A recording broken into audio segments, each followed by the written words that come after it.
What is up, everyone? Welcome back to another episode of CP Sports Talk Podcast with Christian Paolantonio.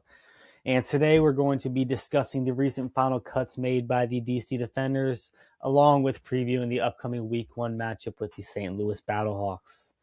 As we all know, it's an exciting time of the year. As the season gets kicking off, a lot of media stuff going on. There's a ton of hype around the league. Mike Rapoli making his rounds around the media. We've seen Anthony Beck now on Fox Sports making his rounds. Shannon Harris has been all over the place. So it's really an exciting time for the fans, the league, and the future, really, because we all know where this league could go if it's got the right people backing them and if it has the right energy behind it. And I think this year it's really getting started off on the right foot with the marketing. It's definitely a big push up from last year, and hopefully we see the benefits of it really soon. So back to the.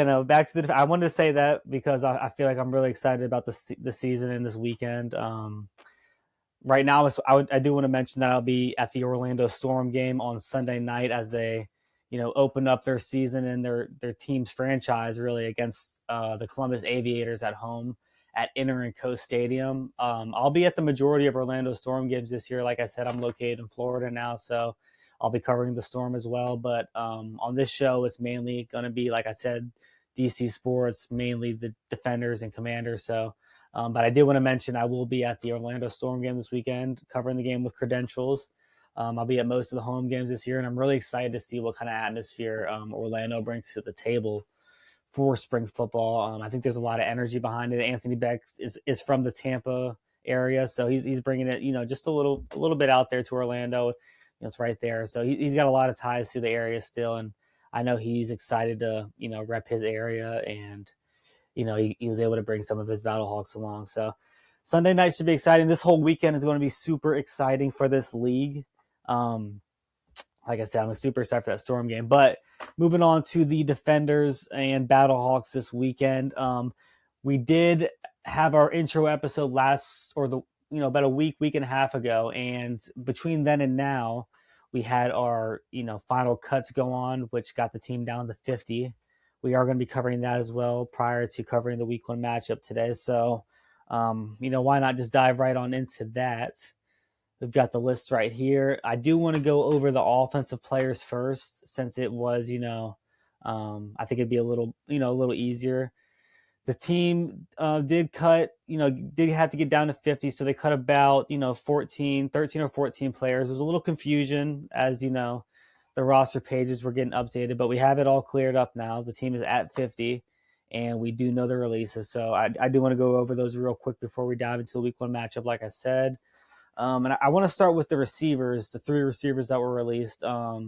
Starting with the biggest surprise, honestly, which was Montreal, in my opinion, the biggest surprise, which was Montreal Washington, the wideout, who, is a slot guy. He's a quick guy. He's on the smaller side, kind of compares to Kiki Cootie pretty well. And I wouldn't doubt that those two guys were going back and forth at it in camp and, trading reps. And, even on the special team side, I thought Washington could have been a big contributor to this team. But it does not seem like that's going to be the case right now. Maybe he comes back in the future. But Montreal Washington was let go. We know this receiver group is loaded. So as we continue, another receiver here that was released and who was a defender last year, this one was Paolantonio, a bigger-bodied receiver. And we thought that there might have been a chance for Javon to crack the squad. But, just with how loaded this receiver group is with Ty Scott, Cornell Powell, Kiki Cootie, Braylon Sanders, Seth Williams, and Eric Ezekama, who all made the team. So, Antonio just couldn't find a spot there. Ezekama is a bigger guy like Antonio is, and he has NFL experience, and Antonio just wasn't able to beat him out. He's another guy I could potentially see return. But as you know, like we said, the UFL is more talent this year than it seems the spring league has ever seen. So the coaches have said it, the players have been saying it. And I don't think it's, farce at all. I think this is, the case. And I think we'll see the talent translate to the field and the on-field product, as we continue the season. So moving on to the next cut after Paolantonio and Montreal Washington, we have another receiver, Ja'Kai Douglas, who I believe is from Florida State, another bigger body guy, and just wasn't able to crack the roster. Don't have too much to say on him. Didn't hear a lot of buzz from camp about him. But Ja'Kai Douglas is going to be, he was another cut from the team. Moving on to the tight end position, Malik Carr, who is from Houston, I believe, was released. He is released. He was a receiving threat in college, I believe, and he was, he had the potential to make the team, but with a group returning that was, Briley Moore, Mason Fairchild, and Ben Bresnahan, it was going to be it was going to be an uphill battle for Malik Carr to make the squad. So maybe he finds another home. I like his skill set. I like the skill set in college, but, he's not able to stick here. So moving on to the final three releases on the offensive side for DC. We had 3 offensive linemen here, starting with LaColby Tucker, the tackle. And then moving on to perhaps, one of the bigger names on this list is offensive guard Solomon Kinley.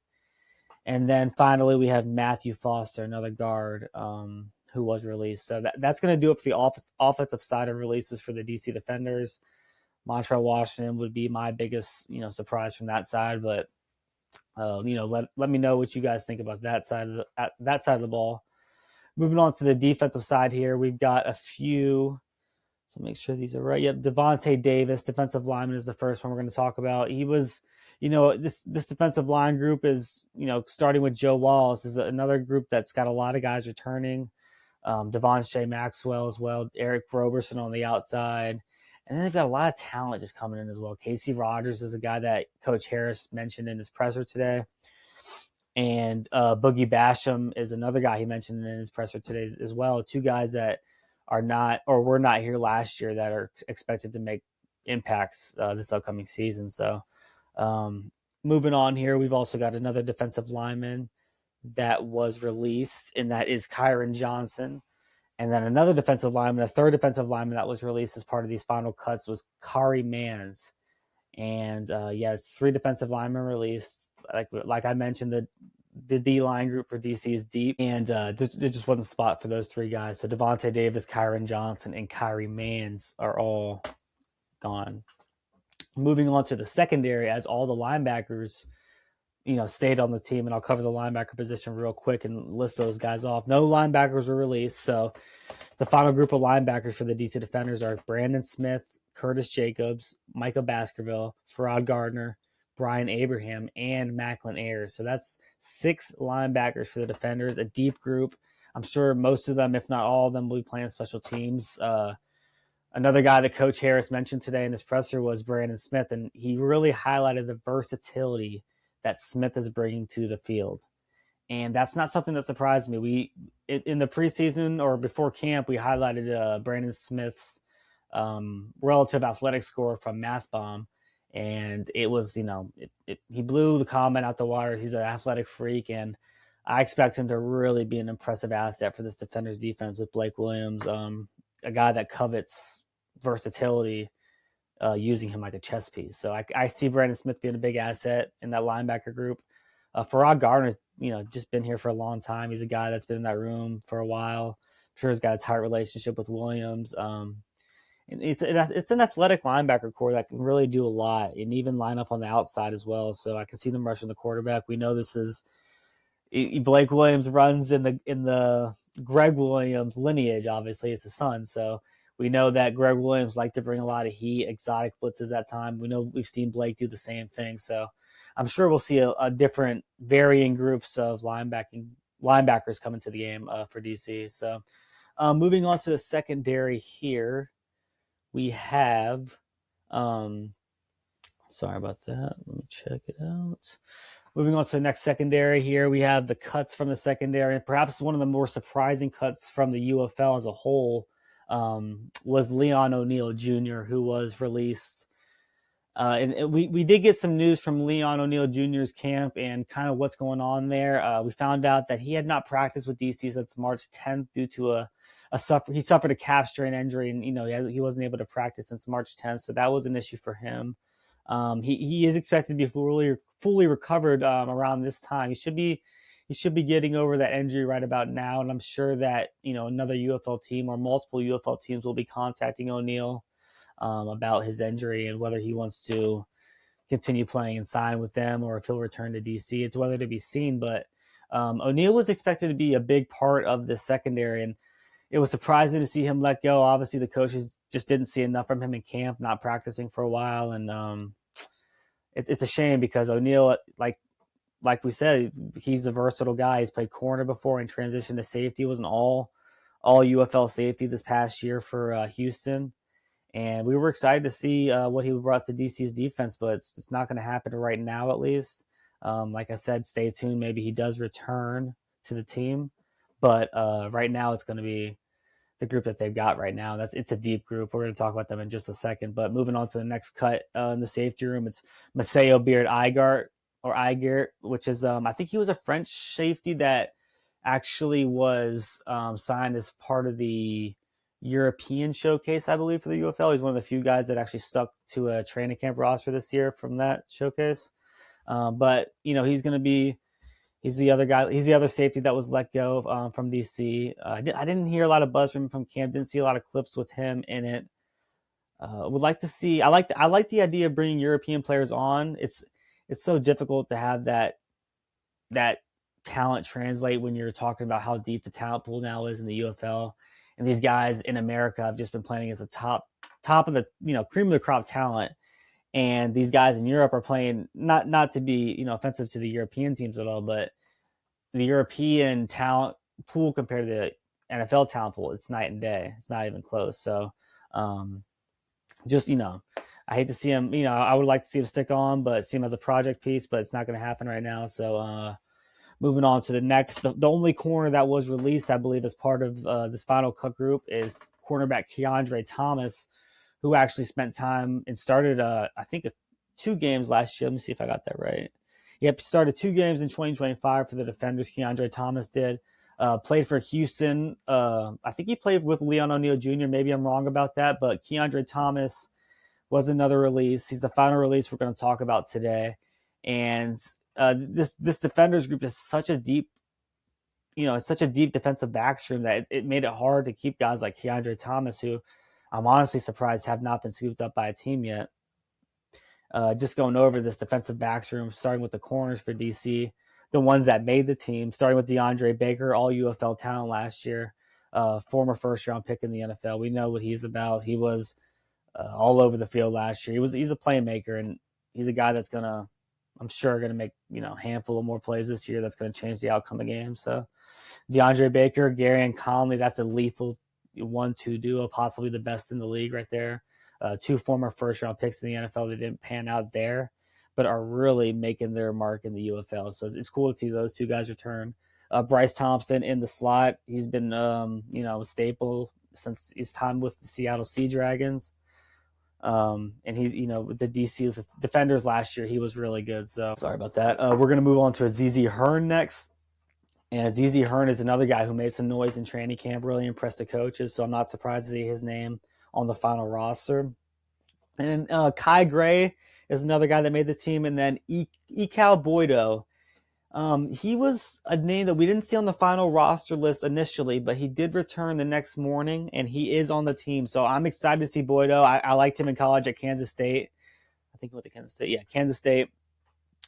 He's an exciting guy. He's a long corner, and even though he's not like the tallest corner, he's got long arms, which makes him he's got good catch speed as well. So he's just a exciting guy. I'm excited to see if he cracks the starting team at all this season. So Boydo does make the team. They've got 6 corners on the team right now.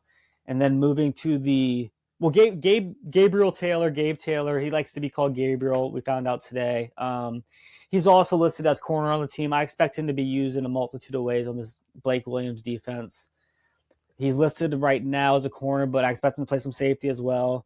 Other safeties that, Gabe Taylor's a brother of Sean Taylor. I know we all know that, but I think that's going to be a pretty big focal point of the marketing for when we watch the DC Defenders broadcast, honestly, is we're going to see a lot of mentions of Gabriel Taylor as Sean Taylor's brother, and for good reason. Sean Taylor's a legend in the DMV area. He's one of my favorite players personally growing up. And I remember, leaving, waking up the morning when we found out that he had gotten shot inside his home. And I remember going to school and coming back from school and finding out that he had passed away, and that's just something I always remember. I think the whole area does remember, and he was just such a staple and always will be in the community. So seeing his younger brother, now playing for the DC Defenders is a really, really cool thing. So Gabriel Taylor going to be representing number 21 this year. And moving on then to Sam Kidd.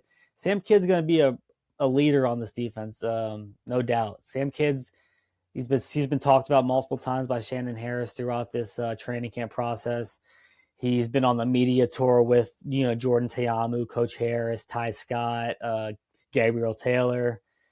He's been a focal point. So Sam Kidd's going to be a guy that's on the field for almost 100% of the snaps, if not 100% of the snaps. Look out for him this year as to be a potential all-UFL player. JMU guy, as we all know. Deontay Anderson's another guy. Was with DC before and now is with DC again. He's a leader on the back end. He can do a multitude of things. I like him better inside the box than, playing that free position. I think that's where the coaches probably prefer him as well. But yeah, and then we also have Willie Drew Jr., who I think is similar to Gabe Taylor in the way where he can play that safety position, that deep safety, but could also play the nickel as well. So I think that Willie Drew Jr. and Gabe Taylor are going to be similar in that way. I think Gabe Taylor is going to get probably more snaps than Willie Drew, but I think they're going to be playing that similar spot this year. So there's that. We've covered the cut so far. Moving on to special teams real quick. We've obviously got Matt McCrane, Matty Ice. He's going to be kicking for DC again this year. That's going to be super exciting. I think he's bound to be NFL on an NFL team next year. I think he's going to have a really big year, and I think he's going to be on an NFL team in 2026 when it starts the season. So, mark that. I think Matt McCrane is going to have a big season. Punter Paxton Brooks is another really good punter. And then Trey Berry is the long snapper who's been with DC for a while. I know we're hoping for a change this year, but Trey Berry is, he's been pretty reliable for the team. So Trey Berry returns. That's going to do it for the roster coverage. Went a bit longer, but who cares? We wanted to cover that, and so I'm glad we did. Moving on to the Week 1 matchup with the St. Louis Battlehawks, who are now, led by Ricky Prohl, head coach. Anthony Becht, who was the head coach the last few years for St. Louis, did end up going to Orlando, like we mentioned earlier. And it's a big change for St. Louis and Becht for himself as well. But talking about St. Louis, particularly, they've now also got AJ Smith as their offensive coordinator, who will bring multiple wrinkles to that offense, and it should be really exciting for a team that's going to be under Brandon Silvers, who's a spring league vet and has got a lot of experience in this league. And I'm interested to see the partnership between AJ Smith and Silvers and how that translates to the field. We know Smith likes to bring a lot of trick plays to the table, so I'm excited to see what that looks like. And then on the defensive side, Corey Chamberlain, who's got a lot of familiarity with Defenders head coach Shannon Harris, so we know those two kind of go back. So it'll be fun to watch. Talking about the Battlehawks roster a little bit, I do want to kind of go over their roster. Before I do that, the all-time series between the Defenders and Battlehawks, I want to cover that real quick. The Defenders do lead the all-time series 5-3 over St. Louis, and it is, it's a pivotal matchup. We know how deep this rivalry goes. We're going to play a soundbite later from Coach Harris in a little bit, actually, that, Coach Harris kind of mentions how this rivalry kind of compares to the NFL's AFC North rivalry between the Baltimore Ravens and Pittsburgh Steelers. So he compared St. Louis's and DC's rivalry to that. That's a big thing to say, because we know how intense that AFC North rivalry can get. So we know this is going to be intense. No matter who's on the field, we know this rivalry is always going to be a close game for the most part. So I just wanted to cover, like I said, Battlehawks roster real quick. Starting with the quarterback, Brandon Silvers. He's going to be backed up by Harrison Frost. Moving on to the running backs, it's going to be Jarvion Howard, who actually started for St. Louis last year and was really impressive. He brings power, speed. He's a good combination back, and he's backed up by Kevon Lutales, who looks like was back and forth with St. Louis last year, but I think that this is really Jarvion Howard's backfield to lose. I think he's going to get the majority of the snaps against DC at least to start the season. So the receivers, they got Hakeem Butler, Frank Darby, Ja'Cour Pearson. It's a very similar group to last season. Blake Jackson, Gary Jennings, they've also still got. So very similar group. If I had to say one thing about St. Louis, besides DC, they've got probably the most players returning from last year's team. We know DC's, continuity is key with DC, but St. Louis isn't far behind on that. On the tight end side, they're going to be a little newer. Tyler Neville and James Bostic aren't two guys I'm super familiar with, but we'll see what they've got in their bag. Like I said, I don't know too much about those two guys. And then the offensive line, we know they're led at center by Mike Panasiuk, who's been a staple at center for them. I think he's an all UFL guy. I think 3 years. Yeah, 23, 24, 25 all UFL from the Battlehawks center. That is pretty impressive.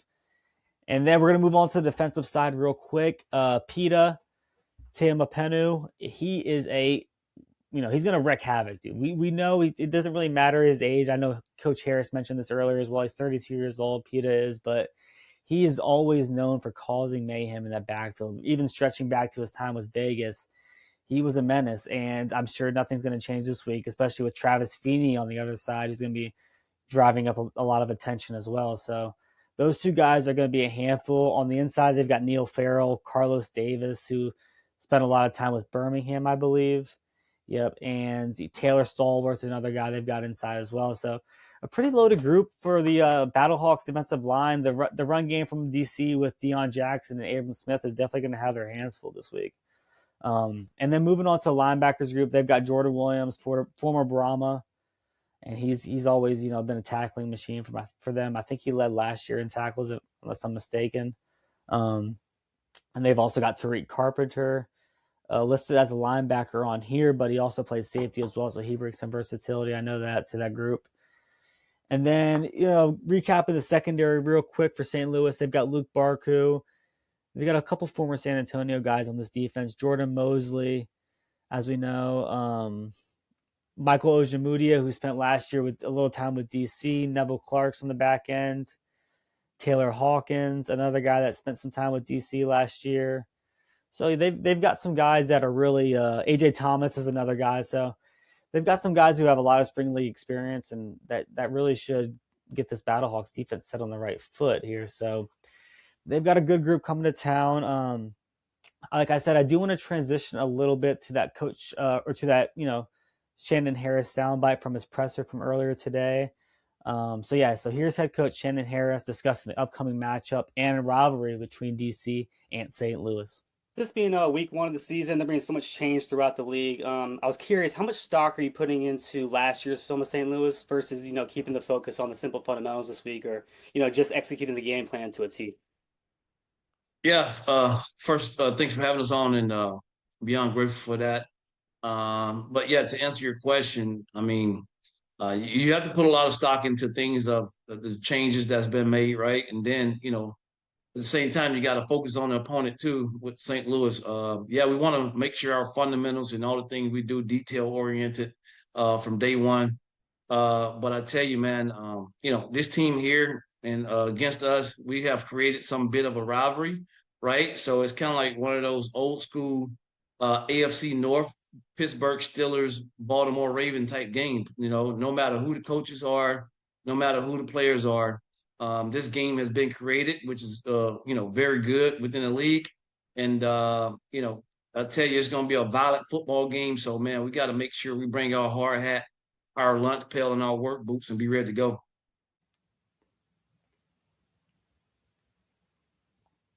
All right. And quickly, I wanted to go over the betting lines here for the DC and St. Louis game. As we know, the UFL books just released, specifically for Hard Rock Bet. And for the DC St. Louis game, the DC Defenders are 2.5-point favorites on the road against St. Louis, who will be led, as we know, by a new head coach this year. But I want to know from maybe some DC fans, are you surprised to see the Defenders favored as defending champions? We know they're the defending champs. They've got some high expectations this year, but road favorites and perhaps the most hostile environment in the UFL is not mind-boggling. I wouldn't say not head-scratching, but just a little bit, just a little bit weird to see that. I don't know. I wouldn't advise taking the number in a week 1 of the UFL, but I know there's some sickos out there that'll definitely be all over that. So the total line number for the game, the total for the game is listed at 44.5 when this was posted, but it could have changed by now. Could be changing when you look at this. But yeah, I do want to talk a little bit more about this game before we head out of here today. I think that this game, it's week 1. We don't really know what's going to happen, but I think my main focal points for this game are going to be seeing how the run game gets going for DC early. I think that last year it lacked a little bit, and Te'amu was really able to put the team on his back in certain times. But my main focus, really, my main number 1 focus in this game is going to be going on the run game. And can Deion Jackson, Abram Smith, can those guys get going and really lead the team, lead the offense to a spot where they're able to feel comfortable going play action, running their offense. I think that Fred Keiser's offense runs best when they've got that run game going. So there's that. On the defensive side, I'm excited to see the versatility. I know that, the secondary is deep, like we mentioned, so I'm excited to see what kind of combinations Coach Williams puts out there for the team. And yeah, this is just going to be an exciting week for the guys. I think that, across the league, there's a ton of excitement. We don't really know what to expect, so having an episode like this where there's so much unknown, it's a little bit harder to cover, what we know is going to happen, or, what to expect, I guess is probably what I should say. But I'm excited to see what we got going on this weekend. I think this is going to be a fun weekend for everybody. DC St. Louis, it doesn't get any better. Saturday, noon, kickoff from the Dome in St. Louis. I'm excited to see the St. Louis crowd. We know they're going to be loud, rambunctious. We know they're going to be excited to see their group out there. And I think we're going to see a few Defenders fans out there as well, like we normally do. But it's really going to come down to the guys on the field. I'm pumped to see it.